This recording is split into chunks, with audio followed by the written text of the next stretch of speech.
और जब स्टैब्लिश हुआ था तो कहाँ पे स्टैब्लिश हुआ था, अभी इसका प्रेजेंट टाइम पे हेडक्वार्टर कहाँ पे है। तो आरबीआई को हम ना सिर्फ लेंडर ऑफ लास्ट रिजॉर्ट बोलते हैं बल्कि बैंक ऑफ बैंक्स बोलते हैं। क्यों बोलते हैं बैंक ऑफ बैंक्स और क्यों बोलते हैं लेंडर ऑफ लास्ट रिसॉर्ट? जैसे गवर्नमेंट को भी अगर लोन लेना होता है ना तो गवर्नमेंट आरबीआई के पास जाता है, बैंक्स के को अभी कभी ज़रूरत पड़ती है लोन लेना होता है तो आरबीआई के पास जाते हैं। तो हर कोई कहाँ पे जा रहा है, आरबीआई के पास जा रहा है, रिजर्व बैंक ऑफ इंडिया के पास जा रहा है। बैंक ऑफ बैंक्स इसलिए बोलते हैं क्योंकि ये बैंक्स को भी लोन देता है। हमने देखा था किस तरह से लोन देता है, एक तो बैंक रेट होता है, एक रेपो रेट होता है, ठीक है, ये कुछ फॉर्म्स है जहाँ पे लोन देता है। बैंक रेट और रेपो रेट में अंतर क्या है? बैंक रेट आपके लॉन्ग टर्म लोन्स होते हैं, ठीक है, लंबे समय के लिए दिए जाते हैं। रेपो रेट आपके शॉर्ट टर्म या फिर ओवरनाइट लोन्स के नाम से जाना जाता है। काफ़ी लोगों को कन्फ्यूज़न इसमें ये रहता है कि सर क्या इनको ओवरनाइट लोन्स बोलते हैं या फिर जो हमारे एमएसएफ होते हैं, मार्जिनल स्टैंडिंग फैसिलिटी, उसको ओवरनाइट लोन्स बोलते हैं।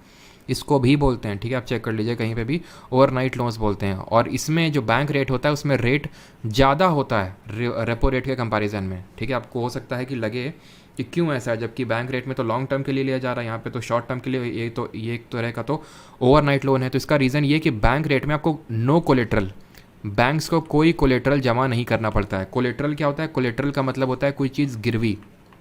बैंक से जब आप लोन लेने जाते हैं तो ज़मीन कुछ भी आप गिरवी रखते हैं, गहने, उसको बोलते हैं कोलेट्रल, ठीक है, क्लियर है।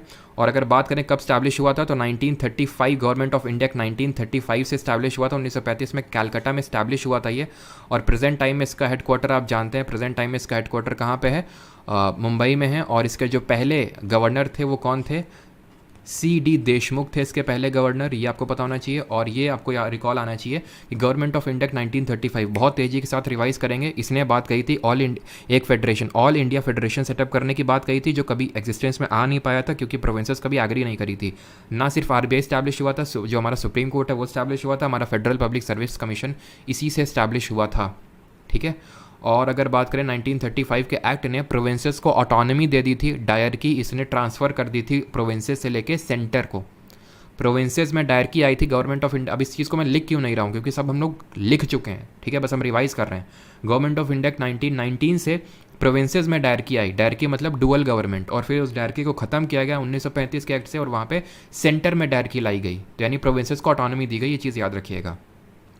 हमारे इंडियन कॉन्स्टिट्यूशन का जो सबसे मेजर हिस्सा है ना, वो सबसे मेजर हिस्सा तकरीबन 40% से भी ज़्यादा वो हमने गवर्नमेंट ऑफ इंडिया 1935 से बोरो किया है, ठीक है।